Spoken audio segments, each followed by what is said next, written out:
Princess Zarathiel stood on the landing platform and tried not to show her disappointment. The human transport ship was small and plain. Nothing like the grand vessels that brought important visitors to her world. She watched as the door opened with a simple hiss. The human who stepped out was not what she expected at all. He was shorter than most aliens she knew. His skin was pale brown, and his dark hair was cut short and neat. He wore simple gray clothes that looked cheap. No armor, no weapons, no signs of rank or power. He carried just one small bag.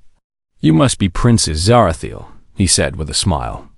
His voice was soft and friendly. "I'm Marcus Chun. Thank you for agreeing to help me learn about your people." The princess looked at him with her large silver eyes. Her blue skin shimmered in the sunlight, and the crystal plates on her arms caught the light.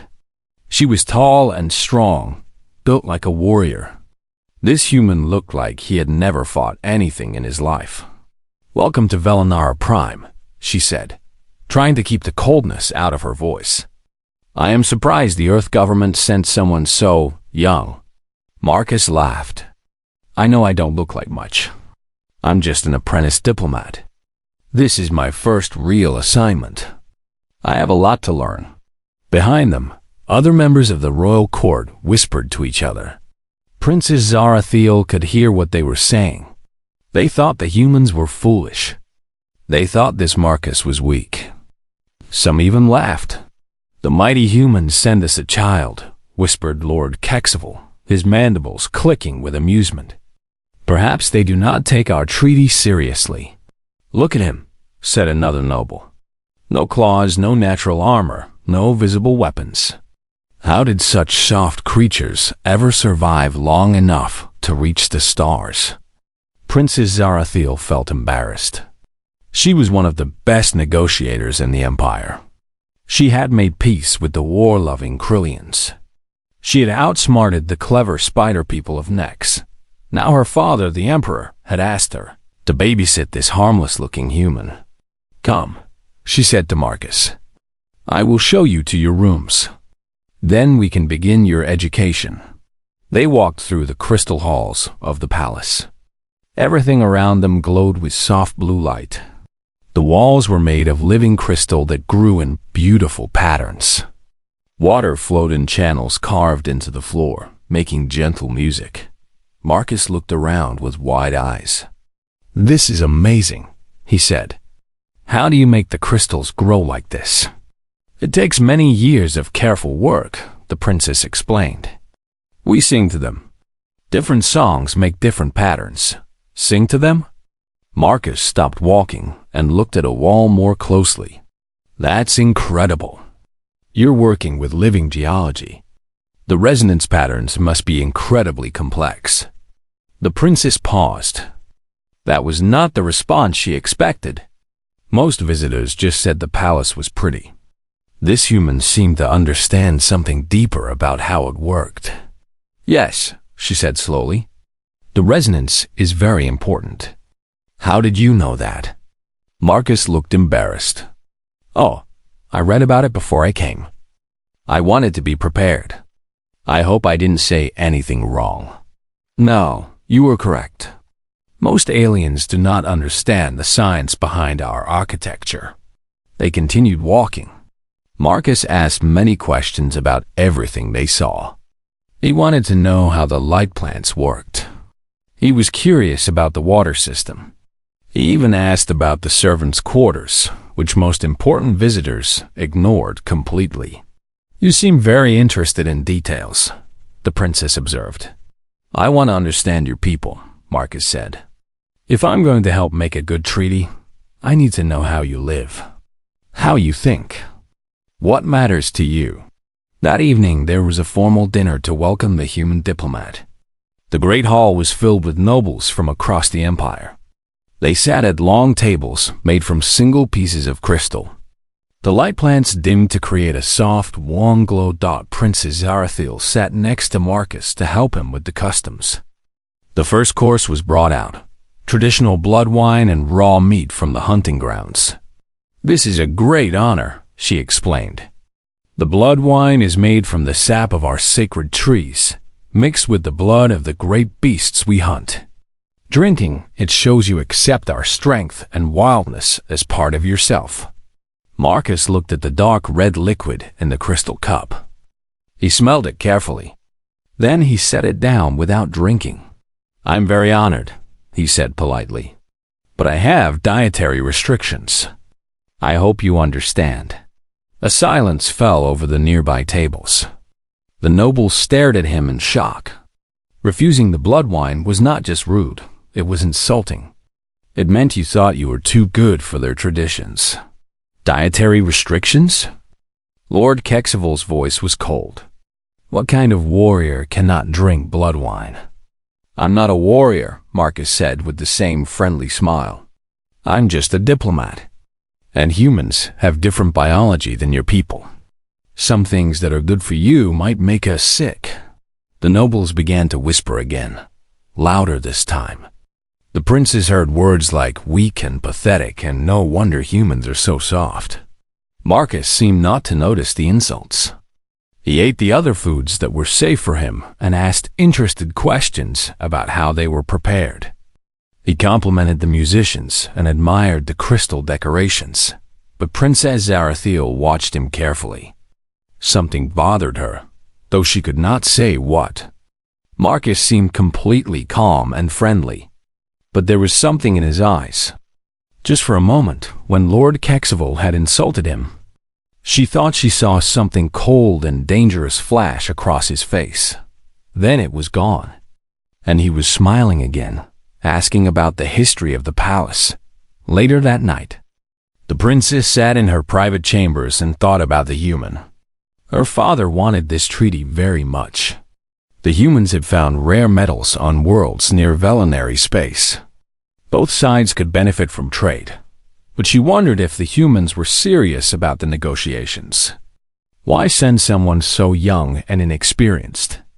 Why send someone who looked so weak that even her servants could probably defeat him in combat? She decided she would watch Marcus Chun very carefully. There was something about him she did not understand yet. And in her experience, the things you did not understand were usually the most dangerous. The next few days passed quietly. Princess Zarathiel took Marcus on tours of the palace and the capital city. She showed him the great libraries, the training grounds where young warriors learned to fight, and the crystal gardens where her people grew their food. Marcus was always polite and interested. He asked good questions and remembered everything she told him. But strange little things kept happening that made the princess wonder about him. On the second day, she was taking him to the diplomatic wing of the palace. The halls there were like a maze, designed to confuse enemies who might try to sneak in. Most visitors got lost even with a guide. "The meeting rooms are this way," she said, turning down a corridor. "Actually," Marcus said gently, "aren't the main diplomatic suites through that passage?" He pointed to a different hallway. The princess stopped. He was right, but she had only mentioned the diplomatic wing once yesterday and had not shown him the way there. "How did you know that?" she asked. Marcus looked surprised. "Oh, I thought you pointed it out yesterday. Maybe I misunderstood. Sorry, I'm still learning the layout." But the princess was certain she had not pointed it out. She had not even mentioned which part of the palace the diplomatic rooms were in. The next strange thing happened during combat training. Marcus had asked to watch the warriors practice, saying he wanted to understand Velinary military culture. They stood at the edge of the training ground, watching young soldiers learn sword fighting. One of the trainers was demonstrating how to break through an enemy's guard. He moved fast, his blade flashing in complex patterns. Most aliens could not follow the movements. They were too quick. But when the princes looked at Marcus, his eyes were tracking every move perfectly. His head turned slightly, following the blade work like he understood exactly what was happening. "Interesting technique," Marcus said quietly. "The feint to the left opens up the right side defense." The princess stared at him. "You understood that sequence?" Oh, I watch a lot of fighting movies, Marcus said quickly. Human entertainment, you know? Probably just a lucky guess. But it had not looked like a guess. It had looked like professional analysis. That afternoon, they visited the Palace Museum. It held weapons and artifacts from across the galaxy. Marcus seemed very interested in everything, asking about the history and craftsmanship of different pieces. They stopped in front of a large display case. Inside was a Kryllian war axe, one of the few weapons that could cut through Velinari crystal armor. The axe was huge and heavy, designed for the insectoid warriors who stood 8 feet tall. Marcus studied it for a long time. Too long. His eyes moved over the weapon like he was memorizing every detail. Without thinking, his stance shifted slightly. His weight moved to the balls of his feet. His right hand moved as if he was holding something. "It's a beautiful weapon," he said. "The balance must be perfect despite the size. You need to compensate for the weight distribution by—" He stopped talking suddenly, as if he realized he had said too much. "By what?" the princess asked. "Oh, nothing. Just thinking out loud. I don't know anything about weapons, really." But for just a moment, Marcus had sounded like someone who knew exactly how to use that war axe. And his body had moved like a fighter's, not like a soft diplomat who had never held a weapon. The princess began to pay closer attention to other small things. The way Marcus walked, always aware of who was around him. How his eyes automatically noted exits and shadows when they entered a new room. How he never sat with his back to a door. She also noticed that Marcus asked very smart questions about Velinari politics and society. Questions that seemed simple, but revealed deep knowledge of how their government worked. He understood their social structure better than most aliens who had studied her people for years. "You seem to know a lot about our culture." "Already," she commented one evening as they walked through the bioluminescent gardens. "I had good teachers." "Before I came," Marcus replied. "The diplomatic corps gave me lots of reading material." "What kind of reading material?" "Oh, the usual stuff. History, customs, political structure, economics, military organization." Again, he seemed to realize he had said something wrong. "I mean, basic stuff. Just so I wouldn't embarrass myself too badly." But studying military organization was not basic diplomat training. That was the kind of knowledge you needed if you were planning for war, not peace. The gardens were beautiful at night. The plants glowed in different colors: blue, green, purple, and gold. The light was soft and peaceful. Water flowed in small streams between the flower beds. "This is my favorite place in the palace," the princess said. "I come here when I need to think." "It's amazing," Marcus agreed. "The bioluminescence must be carefully controlled to create these patterns. How do you manage the light cycles?" Another technical question that seemed too advanced for a simple apprentice diplomat. They walked in comfortable silence for a while. The princess was starting to like Marcus, despite her confusion about him. He was easy to talk to, and he seemed genuinely interested in learning about her people. But she could not shake the feeling that he was not what he appeared to be. "Marcus," she said finally, "can I ask you something?" "Of course. What did you do before you became a diplomat?" Marcus was quiet for a moment. "I was in the military for a while. Nothing important. Just served my time and then decided to try something different." "What kind of military service?" "Standard stuff. Guard duty, mostly. Very boring. That's why I wanted to try diplomacy. See new worlds, meet interesting people." But the way he said, it sounded rehearsed. Like an answer he had practiced many times. The princess decided to do some research. That night, she went to the palace archives and accessed the Galactic Information Network. She looked up everything she could find about human military forces and their recent conflicts. What she found made her very uncomfortable. Humans. had been fighting a war with the Zephyrian swarm for the past 10 years. The Zephyrians were insect-like creatures that attacked in huge numbers, overwhelming their enemies with sheer force. Most species that fought them lost badly, but humans had not lost. In fact, they had won several major battles against impossible odds. The reports described human tactics that were unlike anything other species used. They were sneaky, unpredictable, and frighteningly effective. One battle report particularly caught her attention. A place called Kepler Station, where a small human force had defeated a Zephyrian army 10 times their size.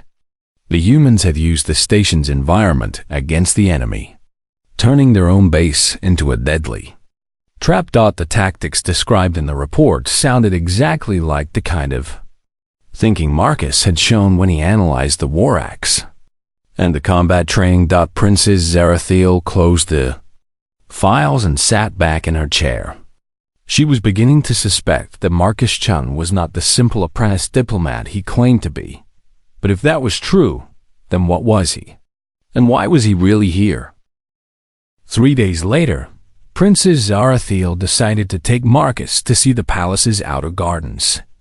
These were larger and wilder than the formal gardens near the main building. Here, her people let nature grow more freely, creating a beautiful mix of tame and wild plants. "We believe balance is important," she explained as they walked down a stone path. "Not everything should be controlled and perfect. Some wildness makes life more interesting." Marcus nodded as he looked around. "It's beautiful. The way the cultivated plants blend with the native species shows real understanding of ecological balance." There he went again, the princess thought, using knowledge that seemed too advanced for a simple apprentice. The sun was setting, and the light plants were beginning to glow brighter. Soon the night-blooming flowers would open, filling the air with sweet scents. This was usually the most peaceful time of day, but tonight, something was wrong. The princess noticed it first in the behavior of the small animals. The singing birds had gone quiet. The little furry creatures that usually played in the trees had disappeared. Even the insects seemed to be hiding. "Something's not right," she said, stopping on the path. Marcus stopped too. "What do you mean?" "The animals. They're acting afraid of something." Marcus looked around carefully. His eyes moved in a pattern, checking the shadows and thick bushes nearby. "Should we head back to the palace?" Before the princess could answer, they heard a low growling sound from the darkness ahead. Yellow eyes appeared in the shadows between the trees. First one pair, then another, then several more. The eyes were large and bright, reflecting the garden lights. "Thorn wolves," the princess whispered. Marcus tensed beside her. "What are thorn wolves?" "Predators from our moon. They hunt in packs. They're not supposed to be able to get onto the main planet." The princess's hand moved slowly toward the plasma blade at her belt. They must have found a way past the orbital defenses. The first thorn wolf stepped out of the shadows. It was massive, larger than any wolf from Earth, with 6 legs and a thick, spiky hide that looked like living armor. Its mouth was full of sharp teeth designed for tearing through crystal armor. Behind it, more shapes moved in the darkness. Princess Zarathiel had fought thorn wolves before. They were smart, fast, and vicious. A pack this size could kill a dozen trained warriors. And she only had her blade and a human who claimed he was just a diplomat. "Stay behind me," she said quietly, drawing her weapon. The plasma blade hummed to life, glowing bright blue. But Marcus did not move behind her. Instead, he went perfectly still. The princess had seen warriors prepare for battle many times. They usually got ready to fight, checking weapons, taking defensive positions, planning attacks. But Marcus did something different. He became completely motionless. His breathing slowed and deepened. His eyes fixed on the lead thorn wolf, and his whole body relaxed in a way that somehow made him look more dangerous. Not less. The lead thorn wolf was huge, with scars across its face and shoulders. This was an alpha, a pack leader that had survived many fights. It stepped forward confidently, the way predators do when they know they have found easy prey. Then it saw Marcus. The great wolf stopped, its head tilted to one side, studying the human. Its ears, which had been pointed forward aggressively, suddenly flattened against its skull. Marcus still had not moved. He just stood there, breathing slowly, watching the wolf with calm, steady eyes. The alpha took a step backward. The other wolves, who had been spreading out to surround their prey, stopped moving. They looked confused. Their pack leader was retreating, but there was no obvious threat. Just a small human who was not even holding a weapon. The princess stared in amazement. She had never seen a thorn wolf back down from anything. They were apex predators, afraid of nothing in the galaxy. But this alpha was clearly afraid of Marcus. The human still had not spoken or moved. But something about his stillness was terrifying. It was not the stillness of someone who was scared or uncertain. It was the stillness of something so dangerous that it did not need to threaten. It just existed, and that was threat enough. The alpha wolf whined. Actually whined like a scared puppy. Then it began backing away faster, its tail between its legs. Impossible, the princess breathed. The rest of the pack followed their leader. One by one, they melted back into the shadows, retreating from the human who had not said a word or made a single aggressive move. When the last wolf was gone, Marcus finally moved. He took a deep breath and looked around to make sure they were really alone. Only then did the dangerous stillness leave him. "That was interesting," he said in his normal, friendly voice. "Are they usually so cautious?" The princess stared at him. "No, they are never cautious.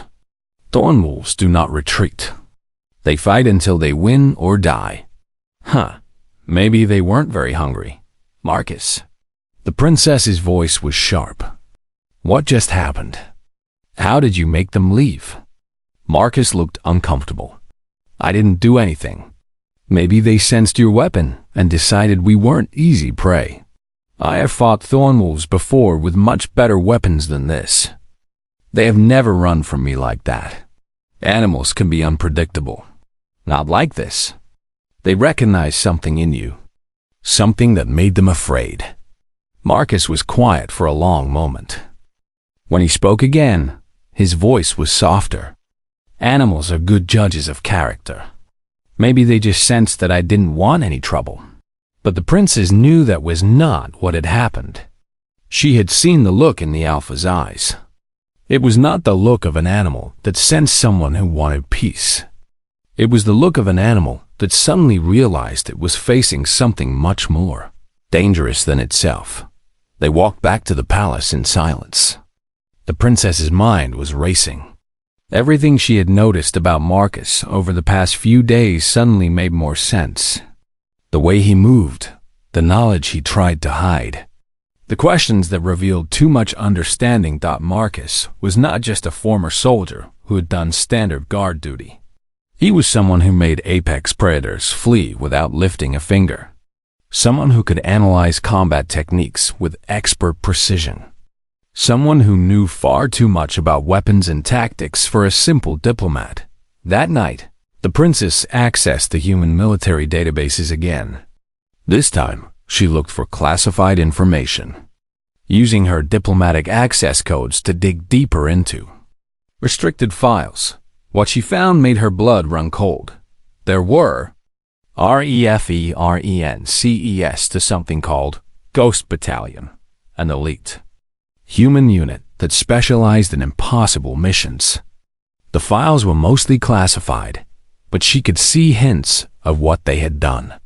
Battles where small human forces had defeated much larger enemies. Missions where a single operative had eliminated entire enemy command structures. One name appeared several times in the heavily redacted reports. Colonel M. Chun. Marcus Chun was not an apprentice diplomat. He was not even a retired soldier who had done guard duty. He was one of humanity's most dangerous warriors. disguised as their most harmless representative, and the princess had no idea what he really wanted from her people. 2 days after the incident with the Thornwolves, everything changed. Princess Zarathiel was in the morning briefing room with her advisors when the emergency message came through. The communication crystal flashed red, which meant urgent military priority. "Your Highness," the voice of General Vextar crackled through the crystal. "We have a situation at border settlement Cathara. Krillian raiders have taken hostages." The princess felt her blood chill. The Krillians were 8-foot tall insectoid warriors with natural armor and razor-sharp claws. They were among the most violent species in the galaxy. A peace treaty with them had taken years to negotiate, and it was always fragile. "How many raiders?" she asked. "Approximately 20. They have 30 civilian hostages, including children.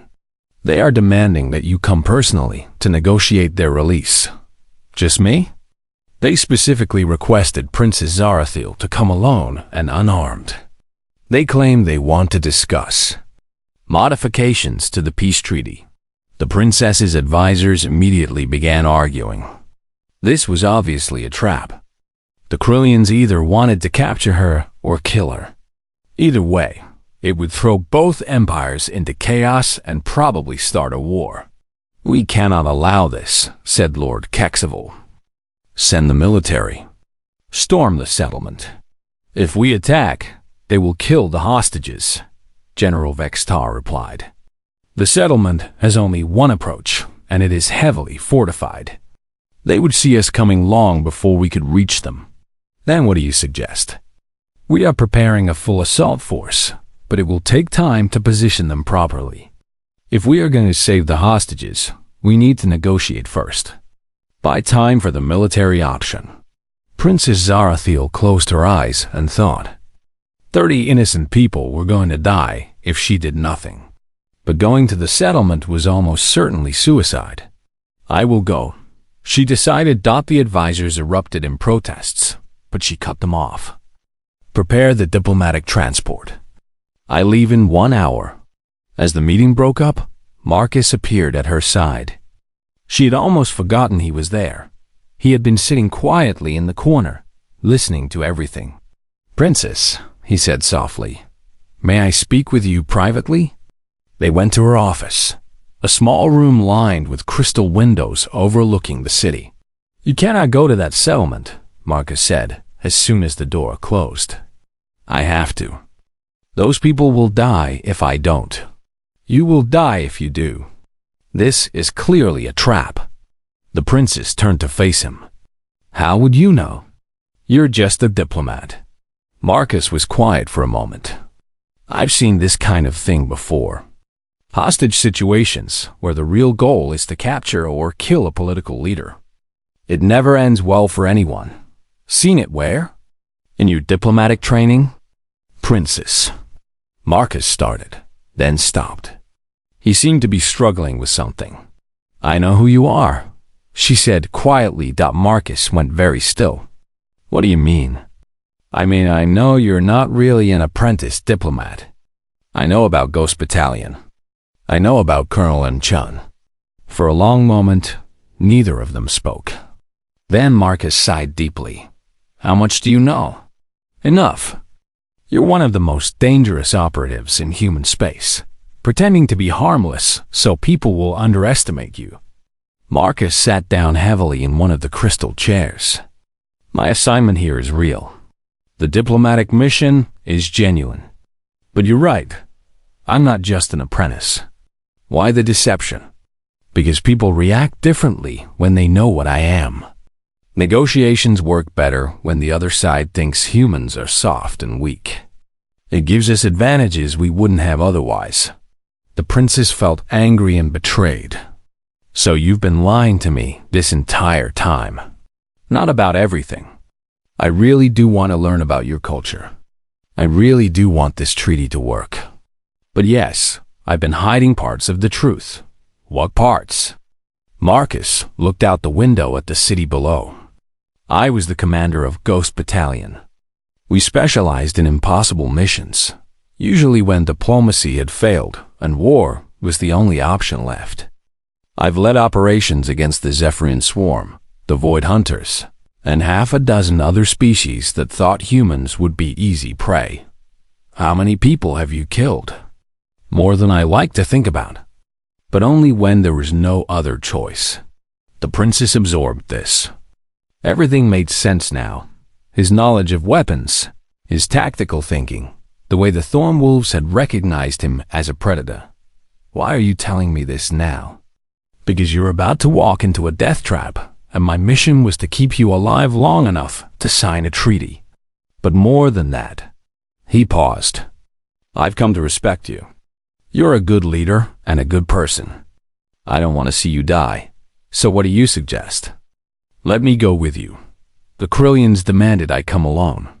I'll be your diplomatic assistant. They specified you should come unarmed. They didn't say anything about not bringing an apprentice diplomat who looks completely harmless. The princess considered this. What could you do against 20 Krillian warriors? Marcus's expression became very serious. More than you might think.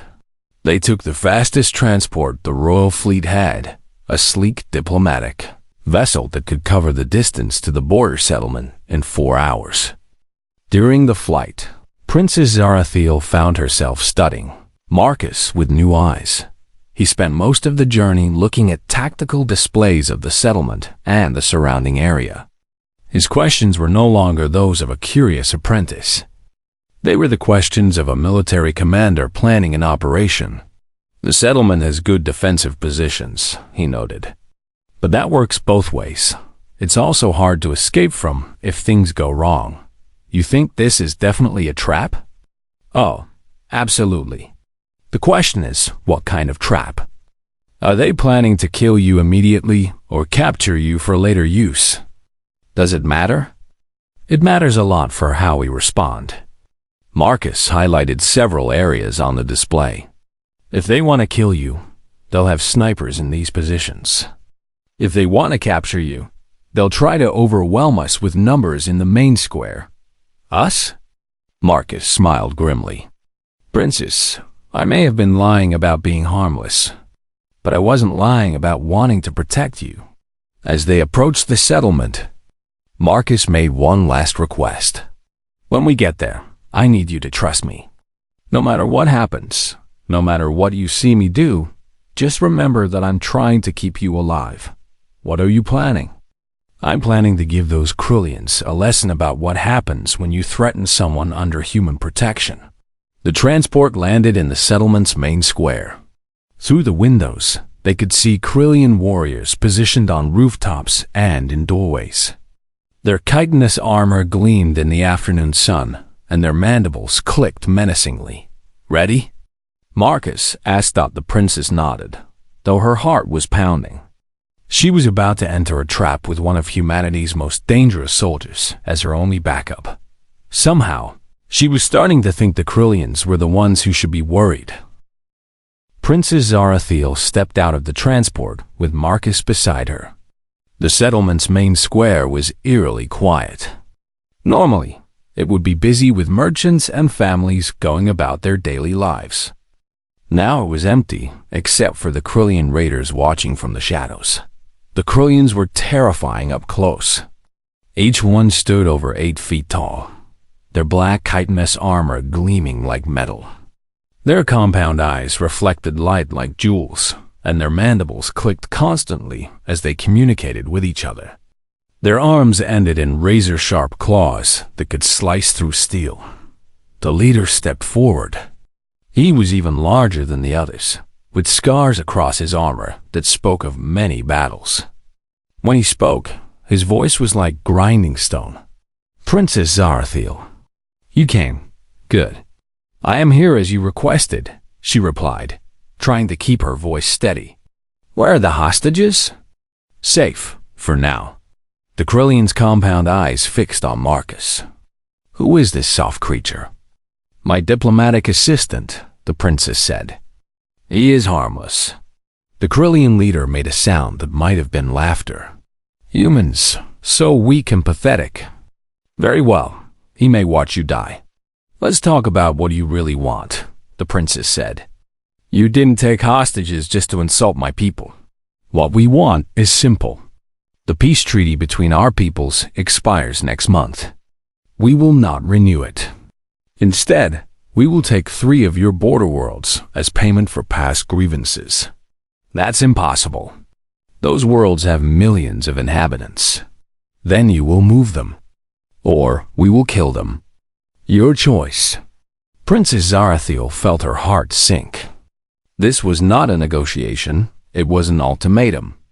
And they had brought her here to make sure she understood how serious they were.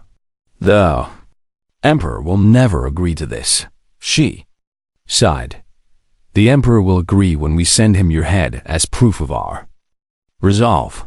The Krillian raised his claws, and the others began moving in from their positions around the square. This was it. The trap was closing, but Marcus stepped forward. Excuse me, he said politely. Before you kill anyone, could I ask you something? The Krillian leader looked down at him with obvious contempt. Speak quickly, human. Your death will be swift. Thank you. I was just wondering, how exactly do you plan to get off this planet after you kill the princess? The question seemed to confuse the Krillian. What do you mean? Well, you came here in ships, right? And those ships are probably hidden somewhere nearby. But the Velinari military will be here soon, and they'll be looking for you. How are you planning to escape? We have made arrangements. Really? Because I've been doing some calculations during the flight here, and I don't think you have. Marcus pulled out a small device that looked like a communications tablet. See, according to the orbital tracking data, there are no unauthorized ships in this system, except for the ones that brought you here. And those ships, he tapped the device. Well, they don't exist anymore. The Krillian leader's mandibles stopped clicking. What are you talking about? I'm talking about the 3 ships you hit on the dark side of the moon. The ones that were destroyed about an hour ago by human stealth missiles. The princess stared at Marcus in shock. She had not known about any human ships in the system. The Krillian's compound eyes widened. Impossible. Humans do not have stealth technology. Marcus smiled, and for the first time since she had met him, the smile was not friendly at all. It was the smile of a predator that had just revealed its trap. You're thinking of the humans from the old reports, Marcus said quietly. We've learned a lot since then. The device in his hand beeped. Actually, let me correct something I said earlier. Your ships were destroyed 47 minutes ago, not an hour. I wanted to be precise. The Krillian leader took a step back. Who are you? I'm exactly who the princess said I was. A diplomatic assistant. But I used to have a different job. Marcus pressed something on his device, and suddenly the air around them filled with red laser dots.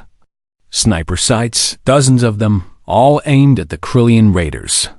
You see, when the princess decided to come here, I made some calls. It turns out the human military was very interested in a group of Krillians who thought they could threaten our diplomatic partners. The Krillian leader spun around, realizing they were surrounded. Impossible. We saw no human forces. Of course you didn't. We're very good at not being seen when we don't want to be. Princess Zarathiel could hardly believe what was happening. Marcus had somehow arranged for human military support without telling her. But how? When? The hostages, she said.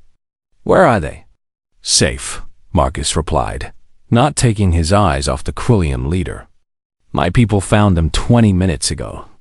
They're already being evacuated. The Krillian leader's claws extended fully, and he crouched to attack. You will die for this, human. But Marcus did not move. He just stood there with that predator's smile. I don't think so. You see, this entire situation was a test. We wanted to know if the Krillians were serious about honoring the peace treaty, or if you were planning to break it anyway. What test?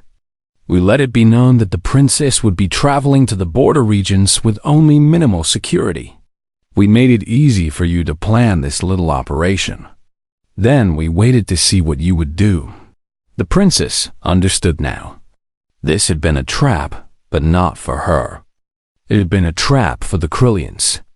The peace treaty was signed in good faith, Marcus continued.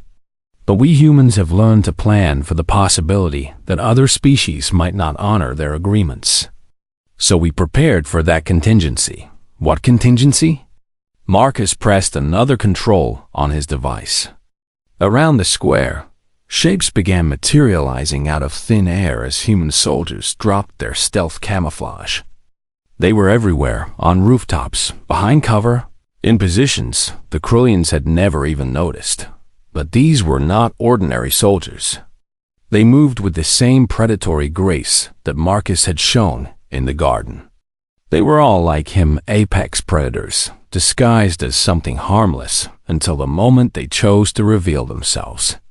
The contingency, Marcus said quietly, where we show you what happens when you threaten our friends. The Krillian leader looked around at the human soldiers, at the laser sights still painting his warriors, at the complete reversal of what he had thought was his own trap. Surrender, Marcus said. Your ships are gone, your escape routes are blocked, and you are completely outnumbered by an enemy you never saw coming. There is no shame in admitting you have been outmaneuvered. For a long moment, nobody moved. Then, slowly, the Krillian leader lowered his claws. We surrender. The crisis was over in minutes. The Krillian raiders were taken into custody by human soldiers who seemed to appear from nowhere. The hostages were safe, the threat was neutralized, and the peace treaty would be honored. As they flew back to the capital, Princess Zarathiel sat in stunned silence. Everything she had thought she knew about humans, about Marcus, about the entire situation, had been completely wrong. How long have you been planning this? She asked finally. Since before I arrived on your world, Marcus admitted.